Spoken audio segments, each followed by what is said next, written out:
Empire.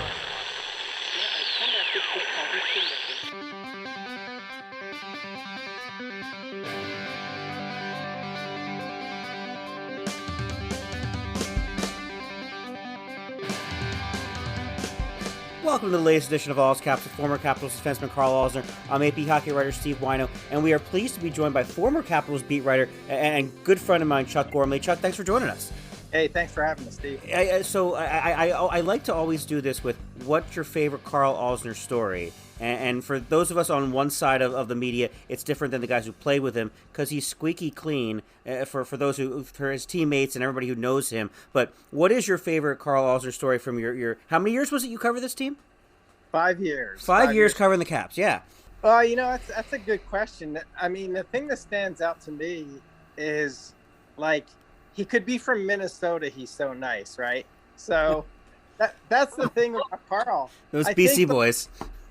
I think he won the media award, right? The very first recipient. Oh yeah, the Dave Fay Media Award, yes. So yeah, I mean, in terms of stories, I do remember this, and Karl, you'll probably remember this. I remember, we were trying to get as much information as we could on players out to their fans, and I think it was when Karl was married. I think I tweeted something that I probably shouldn't have. And I think I gave people access to some of Karl's wedding photos, which probably was a bad idea. I was wondering if you were going to bring that up, actually. I was debating if I should bring that up or not, but no, you're spot on. We had a wedding website, I guess it was. And it was just for everybody attending the wedding to have some information on everything that was happening and all that. And all of a sudden somebody started tweeting at me about it, saying, the pictures look nice, this and that. And I'm like, how the heck do they know about the wedding and the pictures and all that? And then obviously I figured it all out. I was like, oh man, how the heck did that happen? And then I think we reached out to you and just said, hey, would you mind taking that down just so that we can kind of keep this as private as possible? And next thing you know, it was gone. And it wasn't a big deal at all, but it was so funny. It was kind of like it was one of those moments where I'm like, oh man, anything is out there. Like anybody can find anything, right? You always got to know that. It was a good life lesson for us because we were still pretty young at the time. But yeah, it's funny that you brought that up, that you remember that as well. Well, here's another thing, Steve, that I don't even know if Karl remembers this, but we shared the same birthday. Yeah, so, September 24th. It's coming up. Big day. Yeah. I remember I turned 50 when I was covering the Capitals, and Karl turned 25 at the time. And it was like this weird, it was a weird reminder of how old I was getting and how the game was passing me by. It happens to us all, right? Eventually. We all feel that way. I'm just glad after the wedding photos thing that you guys were cool after that. Yeah, that wasn't easy. I really felt bad about that. And, there are very few times in my career where I have felt like really regretting doing something. And that was one of them. It's just, you feel kind of crappy and there's no way to turn back the clock. You know what? The thing is, though, if we were very serious about trying to keep everything private, we probably never would have had a public wedding website. Like we would have done a better job of keeping that to ourselves. And in the end, it's really no big deal. Everything always gets blown out of proportion in the moment, and then you take a step back and you think, yeah, it's really not a big deal. Like all of our clothes were on in all the wedding photos, so it was all good. Yeah, I don't think there was anything incriminating there, was there? No, no. I wish I was chugging beers out of my dress shoe, but I wasn't. No, I mean that could still happen. We could still arrange that. We could still arrange that, absolutely. Maybe when we get remarried on our 15-year anniversary, we'll do that. Incredible. Pull out the Das Boot. Absolutely. At some point, we'll get there. We the last time Chuck and I were together, I think it was the first time we'd seen each other in a few years, was for a get together for the retiring PR guy Zach Hill. Enjoyed a few beers together that night. But my favorite Chuck story, I actually want Chuck to tell the story because this is the Winter Classic in 2014-15 that gives a little insight into how crazy we were trying to both cover the Winter Classic and see our significant others at the time. Oh, it was hilarious. I remember sitting there in the press box. In fact, this was the practice day. This was basically New Year's. This was New Year's Eve, 2014 into 15. And we're at Nats Park, and we're busy trying to write stories on deadline. And believe it or not, I've only seen at that point. I had only seen hockey played at Nats Park. I had never seen a baseball game. And I can say the same about Fenway Park. I've never seen a baseball game at Fenway Park, but I have seen a hockey game. And we were sitting there in the press box, and I see Steve get up and hurriedly rush his way out of there. And I turn around. I said, "Where are you going, Steve?" And he's like, "Well, I'm meeting my wife tonight so we can celebrate New Year's Eve together. And now I'm coming back tomorrow morning." And my eyes lit up like, that's a thing? Like we could actually do that? And I was behind Steve. So I thought, well, let me try to finish what I'm writing on the train. And I packed my bags and I was behind Steve. I didn't think I'd make it. And I get on the train. I'm sweating. I'm just like, I barely made it onto the train. And then I start walking through the cars. And who do I see sitting there already writing but Steve Wino?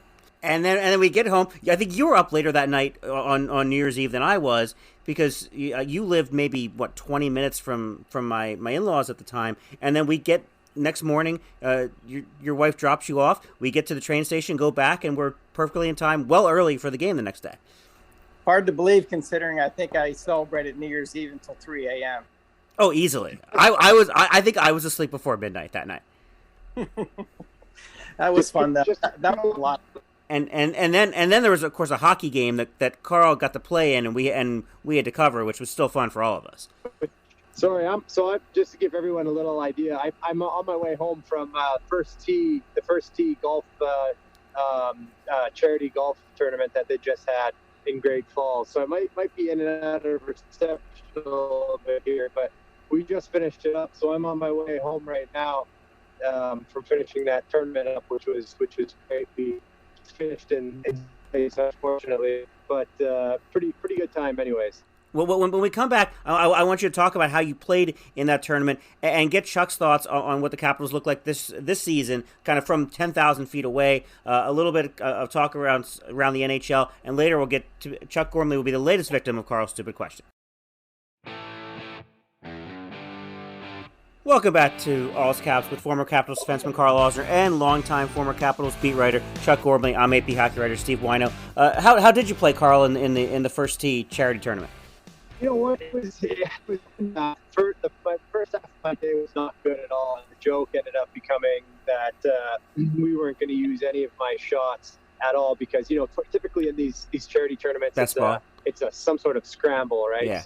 So everybody kind of, whatever the best shot is, you take. And so this one was a shamble. So what that means for anyone who doesn't know is you take the best tee shot, and then from there on in, everyone plays their own ball. And so the three guys that we're playing with were quite good golfers and hit the ball really, really far.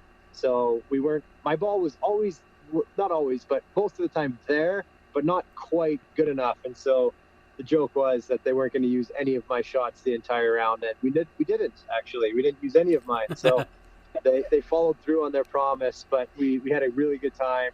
The first tee, I think, is a heck of a charity. You're getting young kids into golf and helping them, achieve their goals, get to university, and continue playing the game. So it's a great charity. So I had a lot of fun to do it. I got to actually do it through a buddy of mine. His name's Thomas Cody, and they have Waldorf Ford is actually the dealer, one of the dealerships that they own, which I would love to just take a second to talk about because I was test driving a Ford Lightning, so it's the electric F-150, and it was awesome. I roasted a Tesla off the line. Actually, it was whole piece. Braden Holtby's Tesla. I roasted them off the line at one point, and highly recommend everybody take a look at this. I'm a big supporter of electric vehicles, so yeah, if you get a chance to do that. But anyways, I played with them, and it was a really good time. It's kind of the time of year where there's so many charity golf tournaments, so trying to fit them all in. We did lockers the week before out in Crofton Country Club, I think it was called. So yeah, it's kind of 'tis the season to get out and play a little bit. So just finished that up, and now off to the house to do dad duty. So it was a pretty solid day.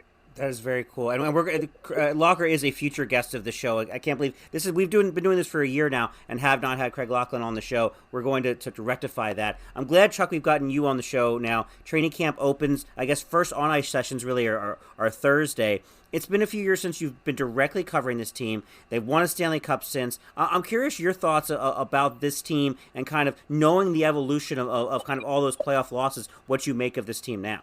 It's interesting, Steve. It reminds me of when I first started covering the Capitals about getting over the hump, right? So they would keep getting into the playoffs, but they couldn't win that final series or the maybe get into the Eastern Conference Finals and just couldn't capitalize. And now it's almost like the same story.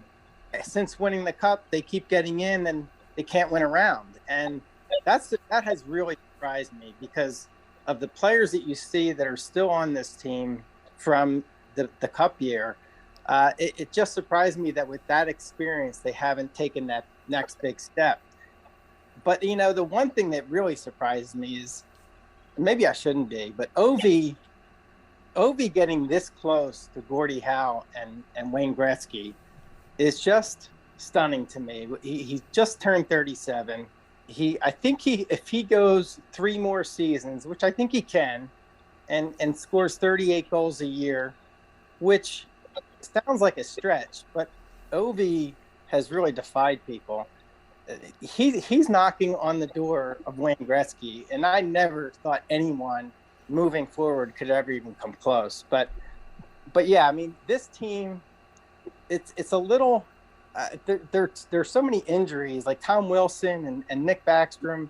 If these guys are out for an extended period, and it looks like they will be, you have to wonder if the guys that they got, guys like Dylan Strome and Connor Brown, like if they can put things together and get them to like January in decent shape, I think they'll be good.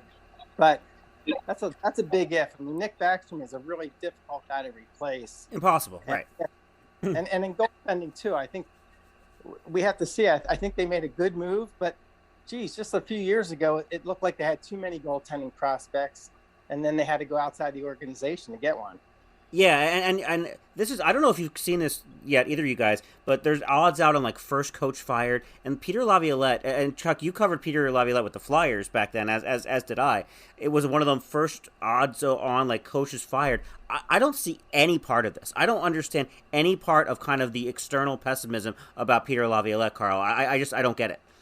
I think it's one of the things that people just are looking from a distance. They don't see the team up close. They don't get enough of a chance to interact with him, so they don't necessarily know what he's like as a coach and how the players are reacting and how the city's reacting to him. So I don't necessarily see that either. But we've been surprised before. But just taking it back to Chuck, what you said about Ovi is he's kind of defied logic for quite a while. Everybody has always said all he does is sit in that one spot and take one-timers and score goals. But it's kind of pretty far from the truth, right? Like he scores in so many different ways. He's a huge body. He is extremely skilled with his hand-eye coordination. He's great in front of the net, not afraid to battle in some of those dirty areas there. It's just he continues to impress us. And so I think that's really cool, is that he's been doing all these things, but everybody just notices the one-timer, and he just keeps chugging along. So I'd say on both those fronts, it's we get the luxury of seeing it up close and personal. Ovi doing what he does in many different ways, and then Laviolette, still guiding this team and having to deal with some pretty crazy circumstances with COVID, with injuries, and once again with more pretty significant injuries and still being able to keep the team pretty competitive, I think is very impressive. And Steve, if I can interject something here, I think I might have told you this story. Some people ask me, I covered sports for 30 years, right? And people ask me, like, what's the most amazing thing that you've seen? And I always say there's three things. One, I got to see Mike Tyson do a sparring match and just pummel people. Like, I never saw anything quite like that. And then number two, I got to see Mark McGwire take batting practice before the All-Star game when he was on his road to 70 home runs. And I couldn't, like, watching him hit a baseball was like, it was like a golf ball jumping off his bat. It was just amazing. And then the third is just watching Ovi take one-timers up close. I think everyone should see that. Like, if you don't see it up close, you don't appreciate just the spin on it, the power behind it, the accuracy. It's just amazing. I'm sure Karl can attest to that. Yeah, I can. And I think we've talked about it on here before, is that he would, when he wanted to really pick a corner, he can pick a corner. You know, it doesn't always seem like he's got a ton of control, but he's got a lot of control. Those guys that are at the top, you know, like him, like a Weber, those guys really know where the puck is going, and they let you know. They say, you know, heads up on this one, it's coming high, you know, and so you move out of the way, and sure enough, it's L bar and in. It's a crossbar and post right at the corner and in, and it's like, holy crap! Like, how do you do that? Shooting the puck that fast and putting it exactly where you want. It's pretty darn impressive. So yeah, I would love to see Mark McGwire hit some baseballs too, or Mike Tyson punch people in the face. But unfortunately, I didn't get to see that. But watching Ovi hit one-timers is very fun. So I can only imagine. And that's one of the actually great things about MedStar, the Capitals practice being open to the public, is anyone can actually come and see that. You can stand by the glass and watch Ovi just bang one-timers into an empty net. It's a blast. I want to get to one more thing, just news around the Metropolitan Division before we get to the stupid questions. It just came out, Sean Couturier, the Flyers, another back injury. We talked about Nick and his hip injury and obviously Tom with his knee, but Couturier could be out the entire season with another herniated disc in his back. I'm curious, just, but what each of you guys think, starting with Chuck, just how this might impact the how bad the Flyers might be this year, and kind of the balance of power what the Caps could do in the Metropolitan Division. Well, I'll answer your A question first. I've been around hockey and around the Flyers for a long time, and I've never seen this much pessimism before a season. And, you know, when you take away probably the heart of that team, outside of Claude Giroux, I mean, Sean Couturier was the heart of this team, and it's devastating. I can't imagine the kind of pressure that John Tortorella is in right now. You know, you can say what you want about, hey, there's not enough in the locker room. You know, we're going to play a feisty game, but if you don't have the players, they don't talent. You can't do it. You can say what you want, you can motivate as well as you can, but this league is about star players, and if you don't have them, you're not winning. You know what? I agree, but I don't think Tortorella cares. I think he could go in every night with an American League lineup and still think that they can win the game, you know, just based off of outworking the other team and playing smarter. So all I got to say is I feel bad for the players there, because they're gonna have so much riding on them. You know, they're gonna have to play so squeaky clean, make sure that everything is done the right way, and they don't have maybe some of the star talent to bail them out every now and then when they could really use it. So it's going to be very interesting. And a back injury is so brutal. I mean, pretty much all of us know what it's like to have back pain, and it's just debilitating. So I couldn't imagine having to go through that again.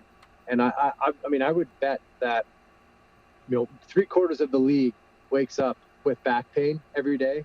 But when you actually have a back injury and it's stopping you from playing, it's got to be pretty significant. And that starts to affect your everyday. And I've always said that, you know, if something starts affecting your everyday, and you got kids and you got stuff you got to do at home, that's when you got to really take a second to figure out if this is really worth it, right?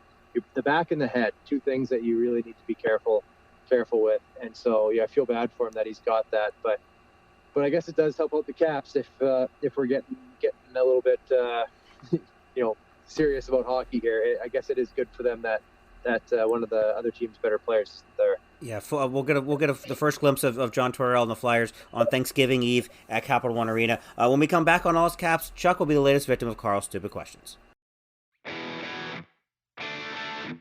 Welcome back to All's Caps with former Capitals defenseman Karl Alzner and former Capitals beat writer Chuck Gormley. I'm AP hockey writer Steve Wino. And now for Karl's favorite portion of the show, Karl's stupid questions. Yes, all right, perfect. So I got my 6 here for you. There's a little fall-inspired theme here, which leads me to my first one here, which is, Chuck, what is your favorite thing about fall? I'll give you a couple examples. It could be the changing leaves. It could be cool mornings and cool evenings, football starting, baseball playoffs, something along those lines. But what is your favorite thing about this time of year? I love football. I mean, great watching the NFL, getting together with family and friends. It's just a great time of year, and hockey too. I mean, the start of hockey every year, it's kind of like being a kid in school. Like you just look forward to just seeing your friends again, seeing like writers, seeing hockey players that we haven't seen all summer, hearing stories about their summers.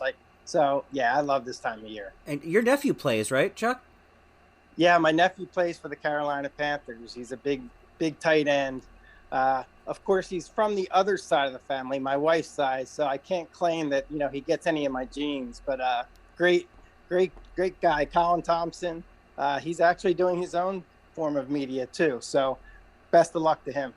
Awesome, very sweet. Yeah, football really gets me going. Never used to get me going this time of year, but now I'm really into the fantasy, so it kind of intrigues me. Karl, are you still alive in the Survivor pool? I actually lost last week. I picked the Colts that just got stomped by Jacksonville. You need to call me next time. I mean, the Jaguars to win that game was the lock of the year. Come on, why? Because they've beaten the Colts 8 consecutive times in Jacksonville. They had the Colts number. Really? Okay. Yeah. I'll be calling you for this week. I can buy back in at least 2 more times. Certainly about the Jaguars, but definitely, I got to actually watch this game at a Jaguars bar in New York City, which was a blast. Nice. Okay. Well, I gotta not a blast for you, right? Not a blast for me. No. All right. Next question, Chuck. What's your favorite TV series all time? All time. Oh my. I know I'm not going to match you with this. Let's go way back to the Brady Bunch. Wow. That's a classic. That is old school. Yeah, no kidding. I'm one of 6 kids, right? 3 boys, 3 girls. So we could identify that with that family. Totally. Well, for everybody else, the Brady Bunch isn't on anymore. But for one show that is on tomorrow night, or what is Monday? Wednesday night, Survivor season 43. Everybody, get your DVR ready because that is the best TV show of all time. Next question is, what's the best sports uniform? Doesn't have to be hockey, can be any sport. Which jersey do you think is the best? Oh my God. My nephew played for an XFL team called the Vipers. Where were they? Down in Florida. Yeah, they were like a bright... the Orlando Vipers? Yeah.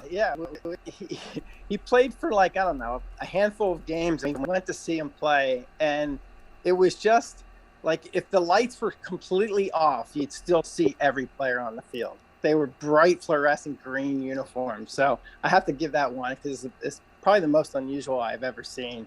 And if you remember going way back, the Houston Astros had the bizarre uniforms back in the... Those are like the Nolan Ryan era Astros uniforms. That's right.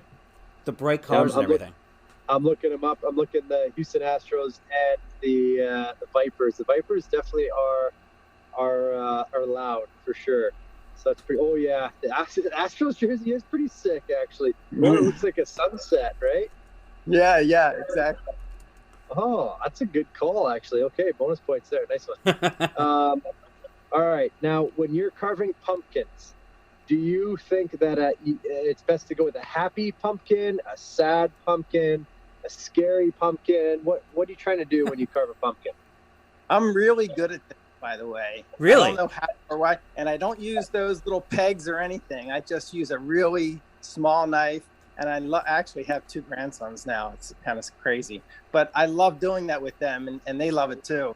But just yeah, a nice, big, giant, happy face. If I have 2 pumpkins, I'll go with a scary face too. And since I have 2 grandsons, we'll probably make both. But just getting your hands in there and getting all that string in your fingers, I love it. I mean, we put the pumpkins out on our porch, put a real candle in there, and kids love it.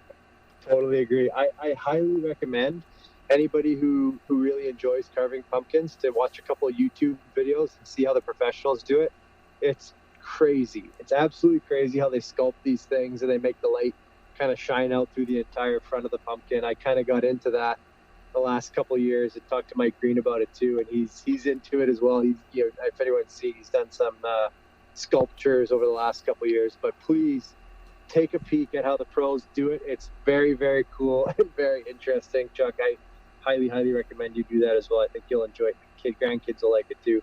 All right, very interesting here. Would you rather have free groceries for life or free gas for life? Right now, free gas for sure. But you know what? I'm driving a hybrid, like you said. I like the electric. Yes. Hopefully the grid can handle it. But yeah, free gas. That's a good one, though, man. That's a really good one. Because, for life, maybe the next 50 years will be a lot different than the last 50. So I'm going to have to change my answer on that. Free food. Yeah. And plus free food, like you can get the most expensive food in the world, right? My son's a chef, and they pay good money for what he's cooking up in LA right now. Absolutely, all organic, all day, baby. You could be eating so good if you go free groceries. I think that's a great answer, because you may, who knows, we may never be driving gas cars in the next 10 years, right? So you're still gonna have to eat. So we're all gonna need groceries, right? I think you nailed that one. Okay, last question for you is: would you prefer just a night in, just a casual, relaxed night in, watching TV or whatever, a night out on the town enjoying, the scene, or a night in with friends, like a house party? What kind of what would you go for of those 3? Wow, they're all great options.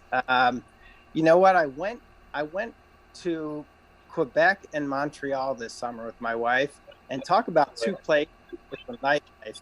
That was so much fun. I couldn't believe how much fun we had there in Old City for both. But I love hanging out with friends, man. Like if you can get like 15 people on the deck or in the hot tub, or just like hanging out, just watching a game outside, or anything like that, I'm up for that. So neighbors, friends, family, I'd rather have the get together with a lot of people. That's a great answer. I was worried for you for a second there, bringing in Montreal and Quebec City there, that I might have to give you negative points, but this is a good pivot by you. Well played. Okay, let me quickly add up your points here. Just quickly go over you Brady Bunch, or Vipers. Nice work. I think that brings you to a total of 165 points, which unfortunately I don't have my book with me right now because I'm in the car sitting in my driveway, but we'll let everybody know where you stand. But 165 is a pretty respectable score, so well played. Thanks, Karl. As you said, it's all made up and the points don't matter, but all caps does matter. Chuck, thanks very much for joining us. Thanks for having me, Steve. Everybody, thanks for listening. Obviously, we'll be back later in the week when training camp starts. You'll hear from Tom Wilson, Nick Backstrom, Alex Ovechkin, everybody else about the start of training camp. Thanks for listening to us on All Caps.